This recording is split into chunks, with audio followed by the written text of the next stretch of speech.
Bentrovati ad una nuova puntata di Veneto in Transizione. Oggi sarà una puntata che parlerà del futuro, ossia di Smart City, città intelligente. Poi vedremo nello specifico di che cosa si tratta con l'esperto in materia Mauro Zamarian. Poi andremo in Giappone, dove esiste un fenomeno sociale molto curioso, ma non voglio darvi nessuna anticipazione. Parliamo prima di Smart City con Mauro. Mauro, sei ingegnere, fondatore di MyZest, che è una piattaforma di condivisione di progetti smart, tematiche energetiche e sostenibilità.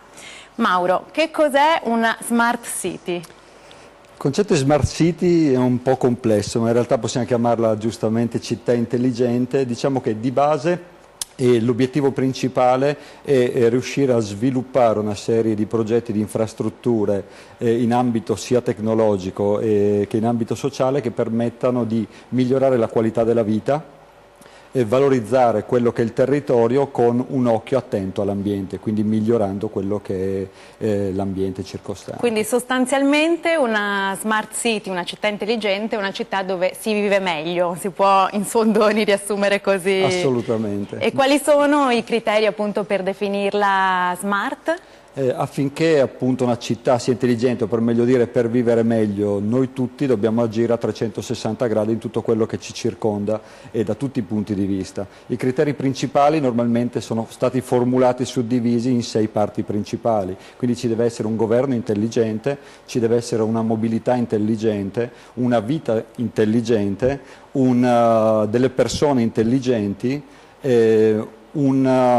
economia intelligente e anche un ambiente intelligente. Entrando leggermente nello specifico, quando parliamo di governo intelligente dobbiamo pensare a un cambio di paradigma e quindi a un'amministrazione che sia semplificata, quindi non burocratica, che sia trasparente, facilmente utilizzabile anche dai cittadini e quindi comprensibile e direttamente utilizzabile, cercando anche di eliminare gran parte della parte cartacea per arrivare a una parte digitale, quindi molto più facile anche da raggiungere, diciamo, da remoto. Se noi consideriamo, andando avanti, quindi considerando il concetto magari di mobilità intelligente, sì, è un concetto che riguarda l'utilizzo in maniera appunto smart dei mezzi pubblici o anche dei mezzi privati. Muoviamoci meglio. Degli esempi pratici che riguardano anche le nostre città sono ad esempio il carpooling o il car sharing piuttosto che il bike sharing, ossia una condivisione di alcuni mezzi messi a disposizione della cittadinanza. Un cittadino utilizza il mezzo quando gli serve, fino a dove lo serve, dopodiché lo lascia agli altri. Beh, in effetti è una soluzione intelligente perché così si evitano ingorghi, traffico. Quindi... Esatto.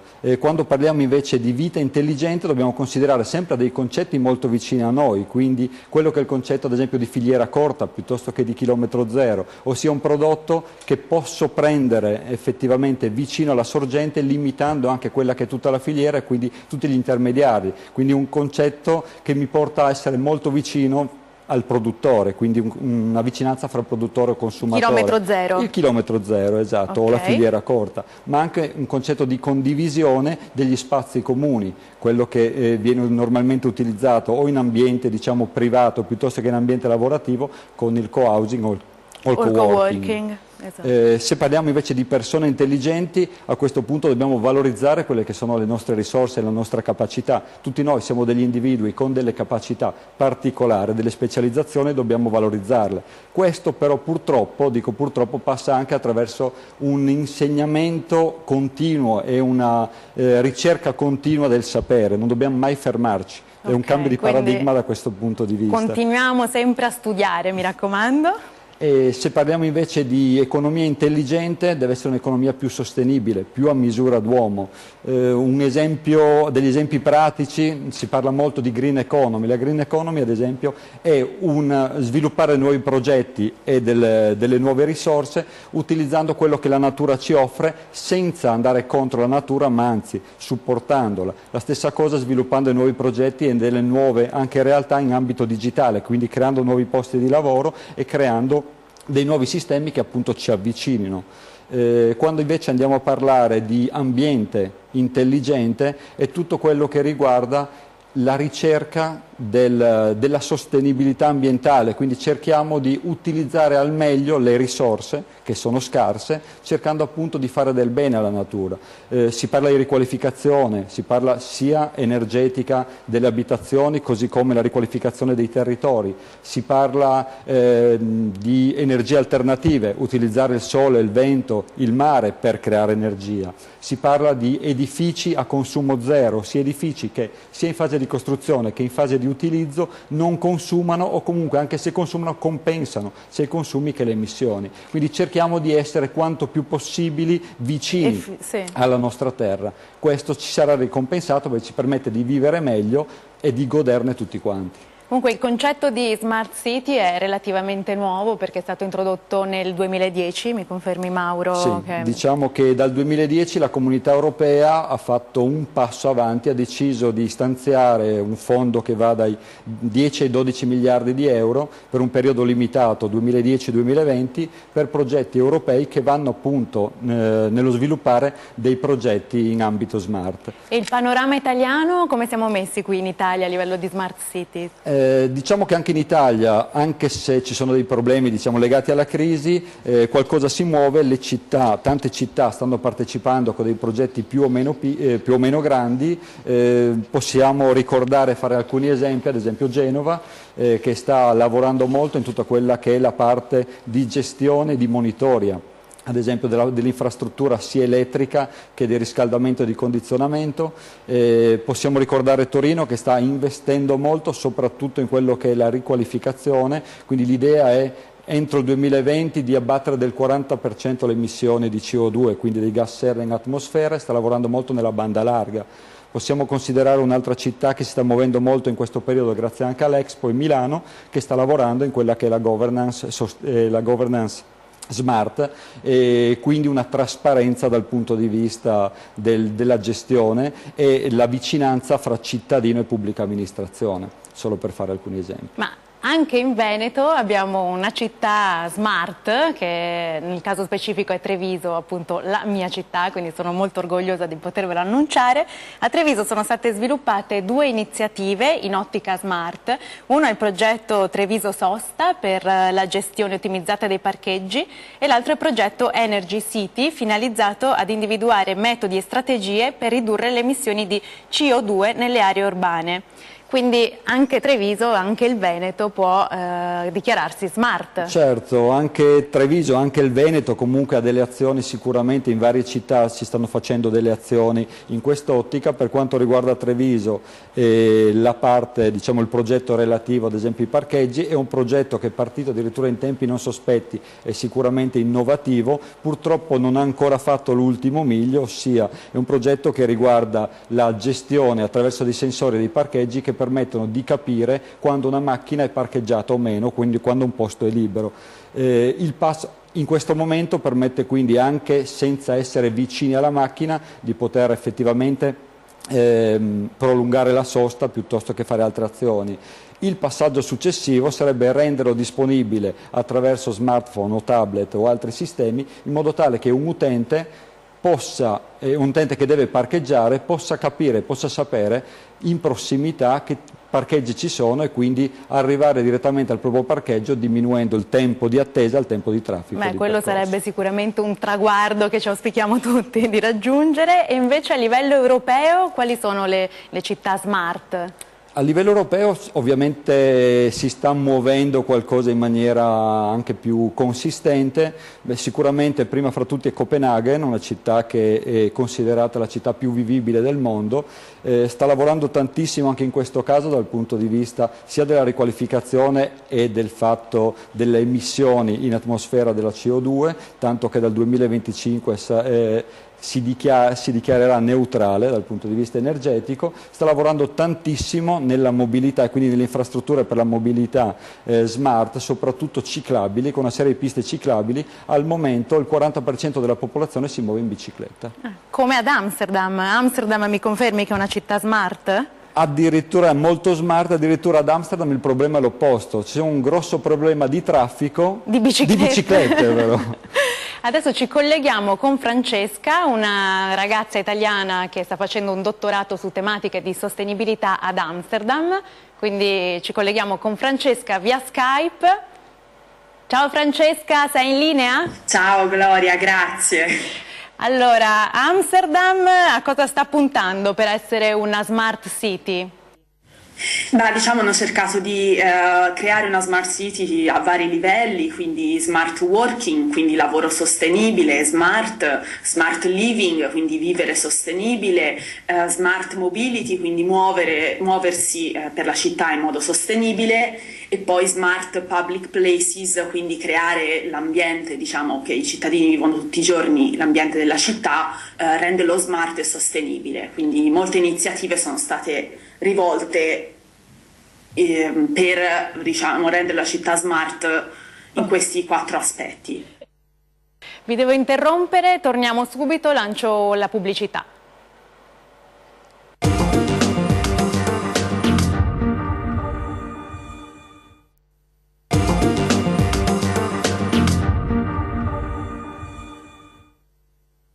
Bentornati, siamo in linea con Francesca da Amsterdam, stiamo parlando di Smart City e volevo chiedere a Francesca quali sono gli esempi concreti per considerare Amsterdam una città intelligente. Sì, ci sono degli esempi concreti, quindi interessante è il caso per esempio della Smart Street, che è una strada di Amsterdam che si chiama Utrechtstraat, di negozi, insomma, molto frequentata dai cittadini, che è stata, diciamo, resa smart nel senso che tutti i negozianti sono stati coinvolti per creare un public space più smart, quindi efficienza energetica, sviluppo di, diciamo, arredamento urbano sostenibile, e altre iniziative per rendere smart questo particolare luogo della città. Poi ci sono altre iniziative, per esempio a livello di working, penso sia molto interessante il fatto che hanno cercato di sviluppare degli uffici al centro della città, quindi raggiungibili spesso in 5 minuti in bici, in modo che così le persone che lavorano non devono andare tutti i giorni a lavoro che magari si trova molto lontano e quindi devono prendere la macchina, ma possono organizzarsi anche con l'impresa in cui lavorano, l'organizzazione in cui lavorano, e, diciamo, lavorare da questi work center, che sono attrezzati con tutte le cose necessarie per lavorare. Quindi questo ha ridotto, insomma, vuole ridurre il traffico verso soprattutto i luoghi più, diciamo, commerciali della città. Quindi il bilancio della vita ad Amsterdam è positivo? È molto positivo, sì. Vivere in una smart city rilassa, rende meno, diciamo, arrabbiati quando si esce di casa la mattina e rende anche più felici di vivere la città in un modo più diverso, insomma, e sostenibile, sì. Mi sa che ci trasferiremo tutti ad Amsterdam dopo questo intervento. Grazie. Ciao! Ciao! Tokyo invece come è considerata? Una città tecnologica sicuramente, ma si può dire anche smart? Beh, Tokyo sta sicuramente lavorando molto dal punto di vista tecnologico.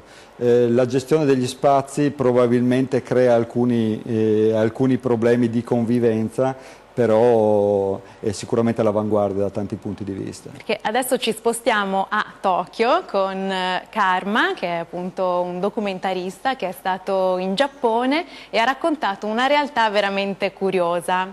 Ossia, vuoi dirlo tu, Karma? Sì. Dunque, a Tokyo, in tutto il Giappone, ma in realtà non solo, ci sono agenzie dove si possono noleggiare delle persone. Quindi amici per chi non ha amici. Cioè se io non ho un amico, vado da questa agenzia, mi affitto un compagno di una serata o addirittura una comitiva. Esatto, quindi non so, vuoi andare al cinema e non sai con chi andare, noleggi un amico. Vuoi fare shopping, noleggi un'amica che ti accompagna a fare lo shopping. Oppure la seconda declinazione di questo fenomeno riguarda, diciamo, l'apparenza.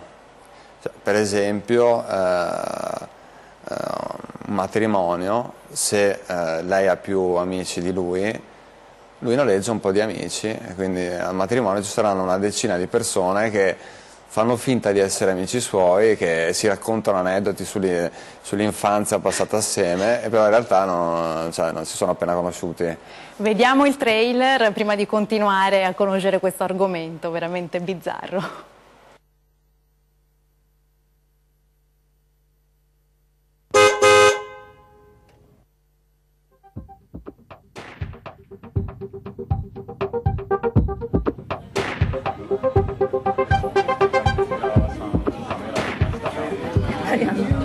パッと見すごい綺麗だし、多分同じぐらいだと思うので、今日すごい話して楽しかったので、またお願いしたいなと思います。他にも家族以外にも友達、恋人、何でも貸します。結婚式の大出席で36人1回に行ったことがあります。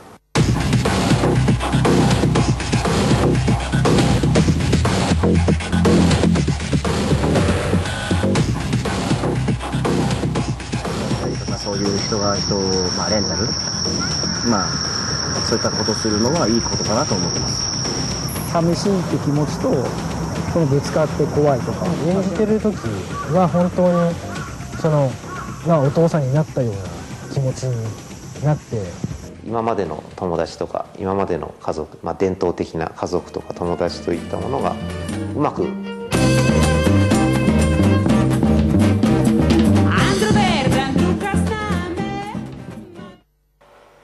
Quindi queste agenzie in Giappone che affittano amici per chi non ha amici lo fanno, diciamo, per due motivi principali. Uno, per una questione di solitudine, quindi chi effettivamente non ha un amico, un compagno se lo affitta, e l'altro una questione di apparenza, perché dicevi appunto che non è bello farsi vedere magari da sola in certe situazioni, e quindi...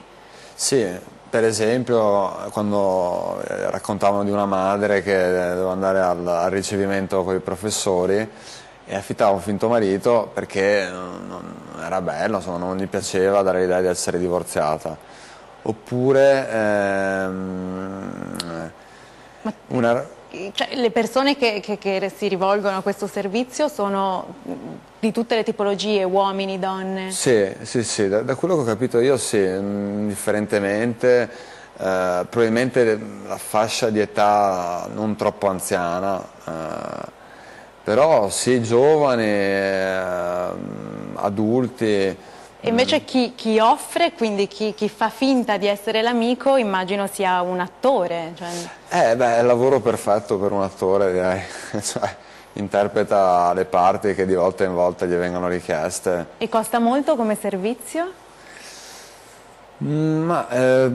Come potrebbe essere, adesso forse qualcosa come 50 euro per un pomeriggio, insomma una cosa, comunque lavoro, potrebbe essere, sì.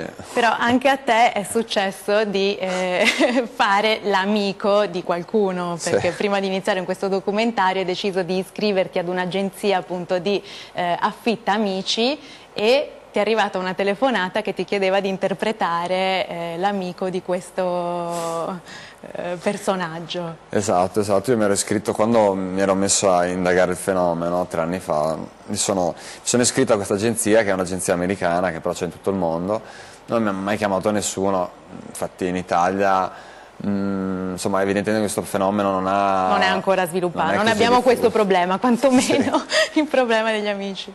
Qualche settimana fa invece mi chiama un signore e mi chiede di fare finta di essere un ragazzo che ha conosciuto in Italia e di richiamarmi, se poteva richiamarmi il giorno di Natale per salutarmi con tutti i suoi amici. Avrebbe messo il telefono in viva voce, io l'avrei dovuto salutare, fargli gli auguri. Per augurargli buon Natale fondamentalmente. Sì, buon Natale, poi tutta una serie di cose anche che mi ha scritto di dire, cercare di dire, cioè come un copione anche in un certo modo, per rendere la cosa più credibile, che noi avevamo fatto certe cose, di salutare i suoi amici che io conoscevo perché lui me ne aveva parlato. Insomma. Quindi tu il giorno di Natale digiti il numero No, mi ha chiamato lui. Ah, ti chiama lui? Mi ha chiamato lui, sì. Ti ha augurato buon Natale e poi ti ha pagato per questo poi mi ha servizio. pagato, sì. E ti ha pagato Bene. Sì, ho pagato anche bene, sì. Per me era interessante provare questa esperienza. Bene, cosa si intende bene, per curiosità? Vabbè, adesso per andare però per un minuto di telefonata, quello che si guadagna magari in un giorno, 2 giorni. Per cui, quindi decisamente bene. Poi contento, mi ha chiesto di richiamarmi a Capodanno. Quindi ha richiesto il servizio? Ha richiesto, poi sono andato a vedere, ho trovato il suo profilo e anche il profilo della persona che io stavo interpretando. Quindi esiste questa persona? Non si capisce, non lo so, però è interessante che c'è tutto un retroscena che a me piacerebbe adesso indagare, forse anche sto in modo più approfondito. Sì, di scrivere un progetto, per cui insomma chiaramente c'è bisogno di finanziamenti, perché quando si fanno documentari, video. Sì, si sa che i documentari sono prodotti di nicchia, però delle storie così effettivamente vorremmo conoscerle tutti. Quindi, vediamo un altro estratto del documentario In cerca di un amico di Karma Gava. 披露宴の代理出席に来てくれないかというお話をいただいて、それは新郎さんの友人として当日その披露宴でスピーチをしてほしいというふうに頼まれました。スピーチを初めて会った新郎さんに対してそれで写真が亡くなった方の写真があるので、遺影に向かってご挨拶をさせていただいて、でただお葬式の場合にはおじいちゃんが亡くなってそのお孫さんの役としてスタッフを出してくれっていうのがありました。友達との会話の中で、今度、彼氏に会わせてよと、言われた女の子がいます。でただ実際にその女の子には彼氏はいなくて、彼氏の代わり、をしてくださいと、いうことで、彼氏のふりをして、疑似ボーイフレンドをしたことはあります。絶対にバレないように、バレないこれね、相手のプロフィールなどを全て暗記していきます。キャラクターを作って、会いに行ってます。なので例えばそのお客様は私が母であり娘がいることを知りません。È stato difficile filmare queste realtà, accedere a queste persone? No, sono stati molto disponibili, a parte una ragazza che ha voluto essere oscurata, però gli altri anzi volevano quasi farsi pubblicità, insomma. Quindi lo vivono in modo naturale questo? Sì, per loro è un lavoro, insomma un servizio come altri, e una cliente anche si è lasciata intervistare. Abbiamo oscurato il volto, però ha raccontato appunto la sua esperienza. Sì. Ma questo fenomeno lo possiamo definire smart o poco smart? Direi poco smart. Anch'io direi poco smart. Quindi ringrazio i nostri ospiti Mauro di MyZest e Karma e vi do appuntamento alla prossima puntata di Veneto in Transizione.